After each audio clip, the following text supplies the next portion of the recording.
There's pipelines bringing water right near people's homes that Palestinians aren't allowed to use either, because it's going to supply water to the 4 surrounding settlements.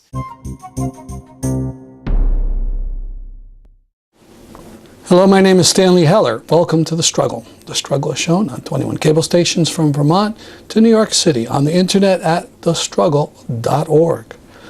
The bulk of our program will be a continuation of Dan Fischer's talk about his trip to Palestine, this time about his journey to the Jordan Valley and to Jenin, his work with Jordan Valley Solidarity and with the Freedom Bus.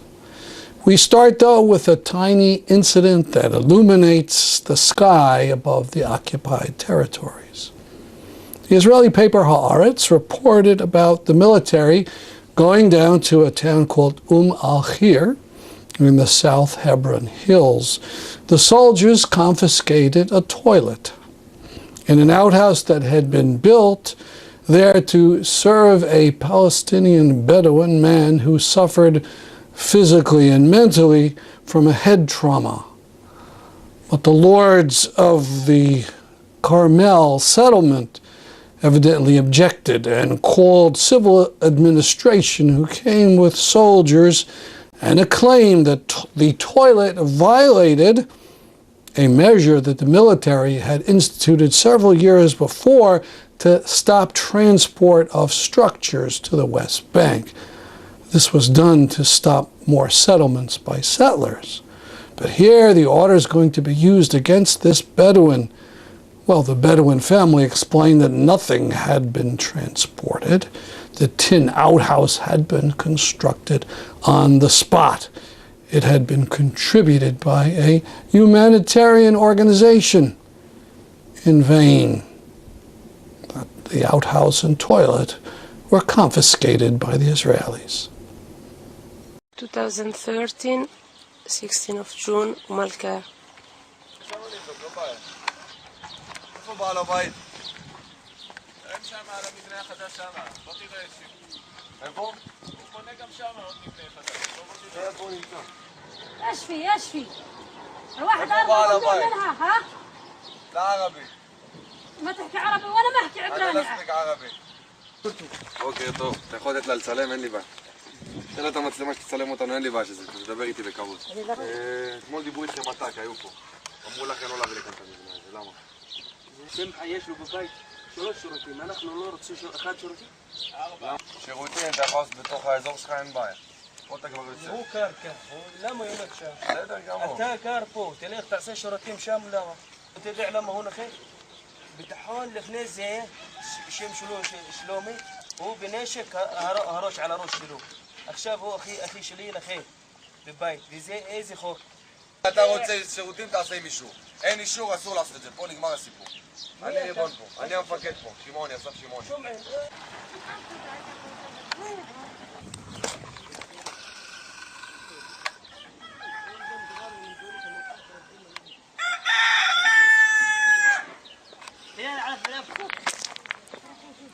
صور يا والانت اللي ضربتني شلون نجد مسؤولين زي ما قال بنار ضباط لو باي مشكلة تعال شوي الحمام هذا خذ الحمام هذا الفوق من فضلك انا موسى من الزراعة المدنية وانا يعني الطلبي يعني تيجي رد علي انت قلت لي كمان يكتب لك هذا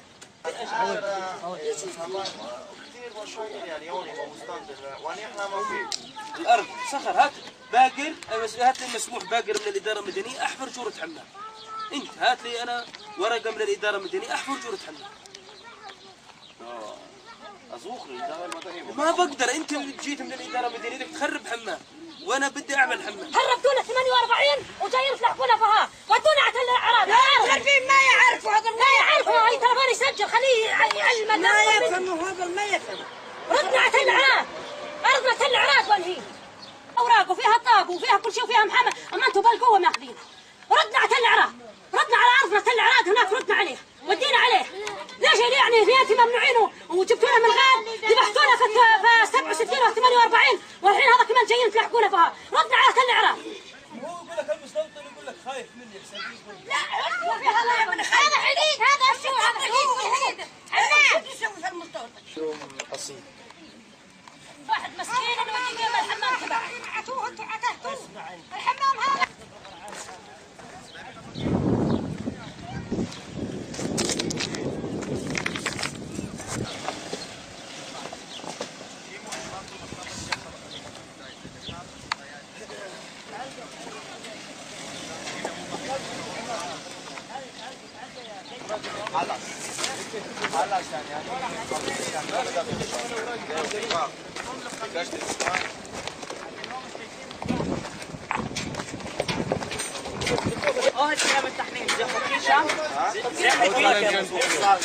يا بوس تبدون البيت هم لو نتاكل الصاف זה מוחרם במסגרת נוהל שינוע יבילים. זה מוחרם במסגרת נוהל שינוע יבילים, תסביר להם. יימסר בסוף צו החרמה. יימסר צו החרמה. כן, אחרי זה צו החרמה. תגיד להם שהוא בשביל. هون غسلين هالكذابة الكلبة المسكين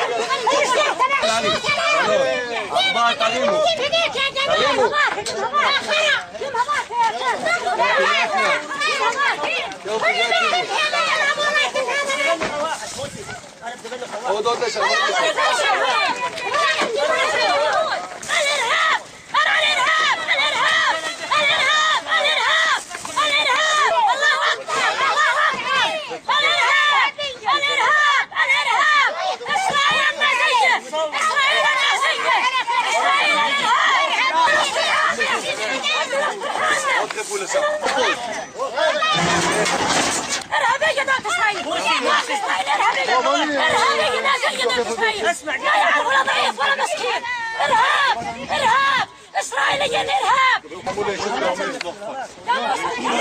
القناص القناص السراج القناص موسى القناص خلص تجي لهم شو تجي لهم شو قناصين اسرائيل اسرائيل قناص اسرائيل ارهاب What Haaretz didn't explain was the reason for the man's head trauma. 5 years ago, he was beaten severely by settlers, including blows on his head. And that these same settlers were offended by the presence of this outhouse at the foot of their fortress dwelling. Incidentally, the folks who put together this video also have another one. June 28th, the Al-Hakawati Theater in East Jerusalem was closed down by Israeli authorities, and the 19th annual children's puppet show was thereby banned. You can see it at our website, thestruggle.org. Just click on videos. Now to the talk by Dan Fischer about the Jordan Valley and Jenin. Dan is employed by an organization doing environmental justice work. He went to Palestine on his own, and he traveled there for several weeks.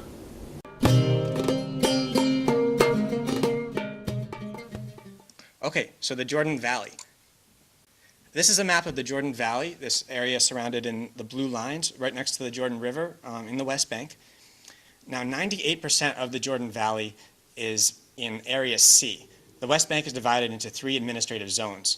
Area A, where the Palestinian Authority does have some degree of civil and military control. Area B, which they share that control substantially with Israel. And then Area C, which is total Israeli military and civil control. So 98% of the Jordan Valley is that Area C. 60% of the West Bank in total is Area C. And so what that means in practice is that when Palestinians want to build a house, build a school, build any sort of building, or even put up a tent to live in, they have to get permission from the Israeli authorities, which is often impossible to do. Can everyone see these gray areas on the map? So those gray areas are closed military zones, meaning that Palestinians aren't able to live in those. Those are reserved for the use of the Israeli military. And so you'll hear more about that. I stayed for about a week with Jordan Valley Solidarity. It's a group in the town of Jiflik, and their slogan is, "To exist is to resist." And so as I said earlier, all these policies in Area C of the West Bank are designed to make Palestinians want to leave. And so one of the most important acts of resistance is just living a normal life. Building homes, building schools, raising children, and staying on the land. And so that was the philosophy of this group. We lived in a house that they said was over 150 years old, completely made of mud bricks and straw. And if we wanted to fill in one of these cracks that you can see in the wall, we just take some mud out of the ground and slab it on the wall.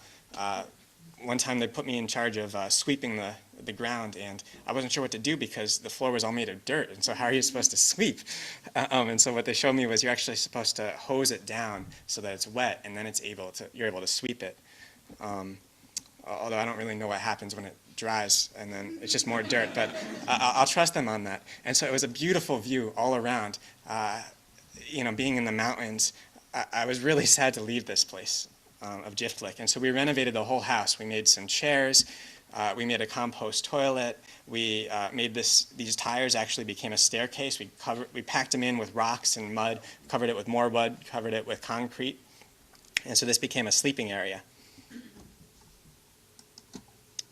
So from this point on the trip, actually one more town before I get to the Freedom Bus. This town is called Al Aujwa, which is a town of about 5,000 people. Used to be a predominantly agricultural town, but now agriculture is becoming more and more impossible because of the severe drought. And so residents in Aujwa are working now for the settlements overwhelmingly. Now, when you're working for the settlements, the community leaders told me, on top of the obvious humiliation and degradation of working for an illegal settlement, the jobs are paid below minimum wage. You get absolutely no benefits. If you try to complain, you get laid off. So on top of all of this is the issue of water injustice. And Abigail talked about this issue of water disparity. So I have an article here that I'd like to I'll lend to anybody who wants it, about a report from the Al-Haq. It's a Palestinian human rights group. And it shows that within the West Bank, Israeli settlers use 6 times more water per person than the Palestinians use.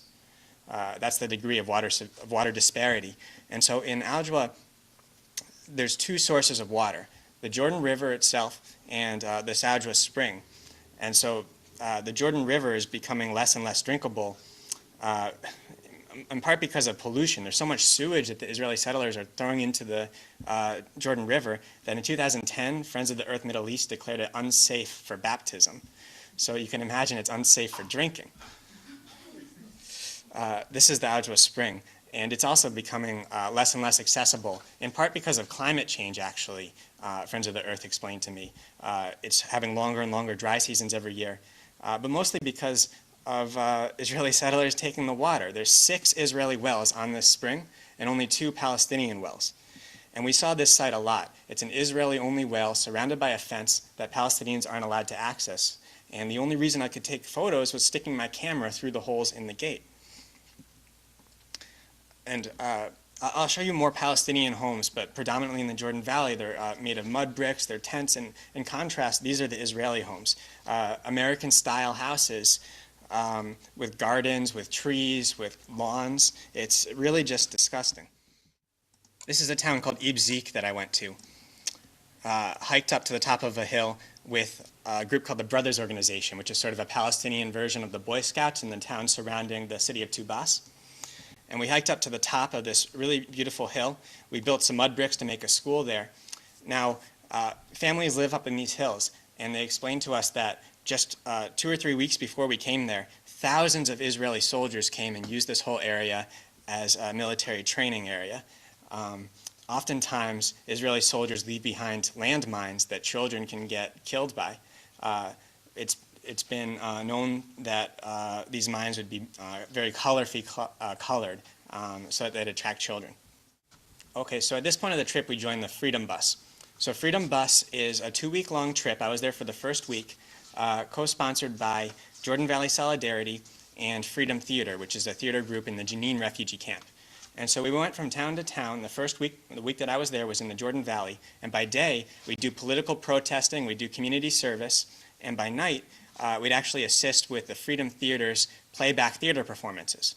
Does anybody know what playback theater is?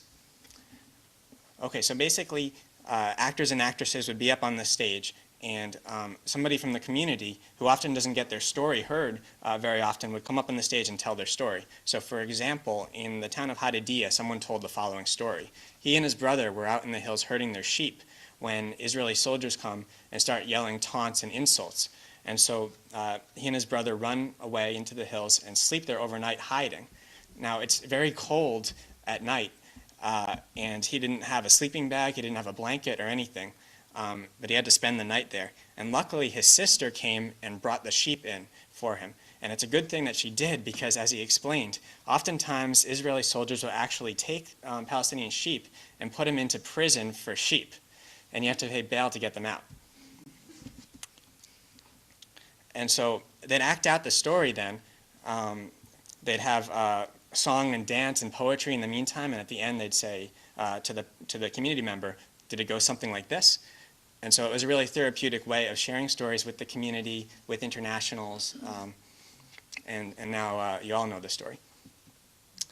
So we stayed overnight with a family. This isn't the family I stayed with. This is a different family that my friends were staying with, I had dinner with. But let me just tell you quickly about the family I was staying with in the Jenin refugee camp. The father of the family is permanently paralyzed because during the Second Intifada about 10 years ago, Israeli soldiers came and raided his home. He accused the soldiers of taking money out of his coat pocket, and so they got into a fight in his home. The Israeli soldiers then bashed him in with their guns, and he's permanently paralyzed now. He can only move his right arm. He can't talk, and every night his children have to pick him up to bathe him. This is a statue of a horse in the middle of the camp. Can anyone see what it's made of? It's different scraps of metal. It's different scraps of houses and automobiles that were torn apart in the Battle of Jenin. And actually, there's an ambulance whose pieces make up part of the statue in the middle of the Jenin refugee camp. Okay, this is a town called Bardala. Another stop in our Freedom Bus tour. Another aspect of it was we'd often hear from community members stories. We'd go on tours. We'd have informational workshops. And so anyways, in this town of Bardala, they used to have plenty of water to drink. Now they're getting below the 100 liters a day that the World Health Organization says recommends that you need a day. And now Palestinians here are only getting a fourth of the water they used to because, again, Israel built their well that Palestinians aren't allowed to access. And so this is the pipe that the Palestinians use. So you can see this big part down here, that's where the water goes through. And then you can see this part on the top. So this is where the Palestinian water goes through a counter. And that's how Israel makes sure that they don't get more than their share of the water. And if it goes over their share, then it gets cut off. This is a town called Ain el-Hilawa.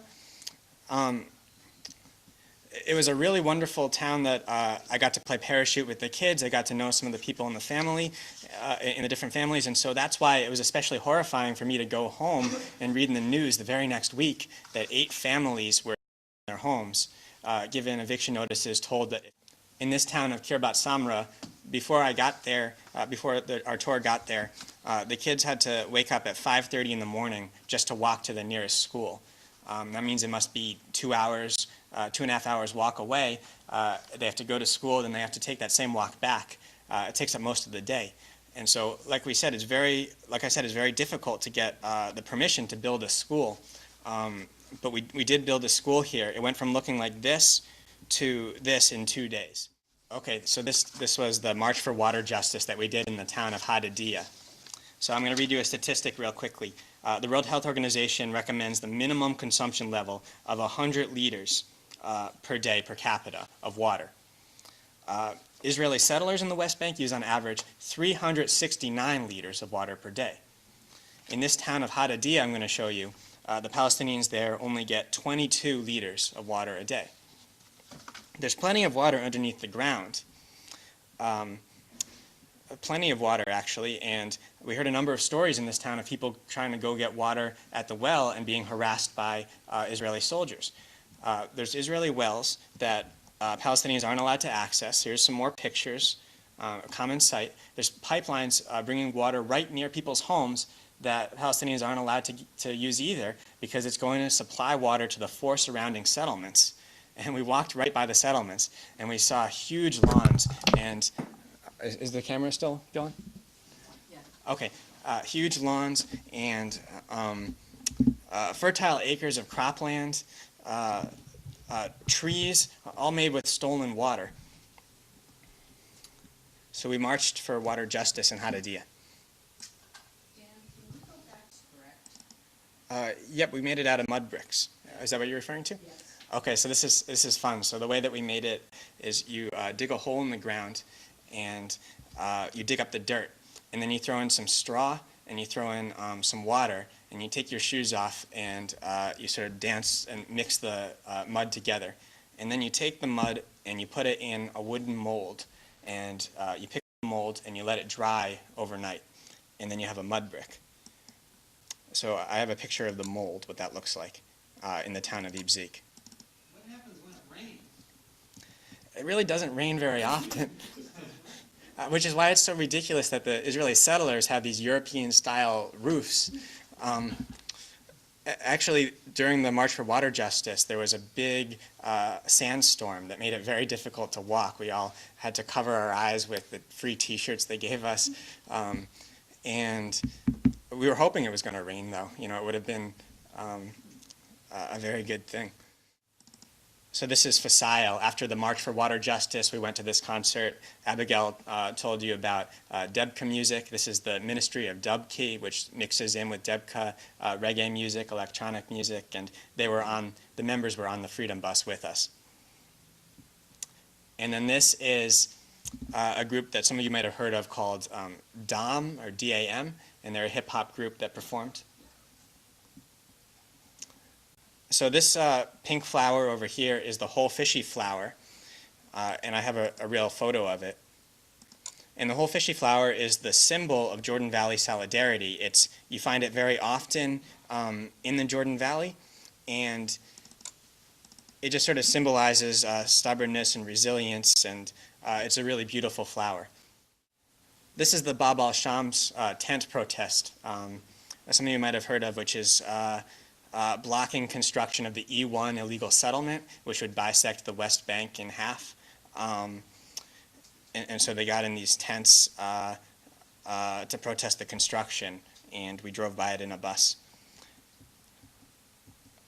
From here we went to, this is me and my friend traveling after we left the Freedom Bus, in the Jerusalem forest, which the Jewish National Fund built. So in my synagogue growing up, we'd have these cans where you're supposed to donate money to the Jewish National Fund, plant a tree in Israel.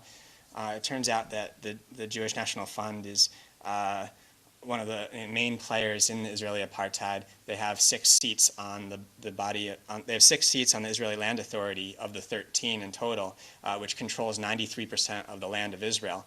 And they have in their charter that non-Jews aren't allowed to live, to work, to rent that land. And so this is the Jerusalem forest that they plant on top of Arab villages that were expelled in 1948. And one of the things that we noticed was that they're not planting Palestinian native trees. They're planting European-style. This is a Jerusalem pine tree. This, I think, is a Norwegian spruce tree. And so we walked through that forest, and that was interesting. And so I'll end with a school we went to in East Jerusalem called Hand in Hand, and it's a bilingual Jewish and Arab school. I suppose you could say it's the one school in the country that's past the Jim Crow era in Israel, and most schools are segregated there, with the Jewish schools getting much more funding per student than the Arab schools. But in this school, we asked the kids, how do you like being here? And they said, well, it's great. You know, the Jews and the Arabs here are studying together. A lot of the Jewish students, when they graduate, they refuse to serve in the mandatory military service, and they go to prison instead. And so it's just a small project, but I guess I'd sort of like to leave you with a little bit of hope. You know, the Freedom Theater, the Bab al-Sham's protest, and even stuff going inside Israel is, you know, starting to make a difference. I'll actually end really quickly with the 3 demands of the boycott, divest, sanction movement. So this is something really concrete that you can get involved with here. It's an international movement. It's growing and it's gaining a lot of power to boycott, divest, and sanction Israel until they comply with international law. Just this past week, Stephen Hawking joined the academic boycott of Israel, refused to attend a conference in Israel that he'd agreed to attend. African National Congress this last year boycotted Israel, and so these are the 3 demands that they have: end the occupation, equal rights for Arabs and Jews in Israel, and the right of return. Thanks very much.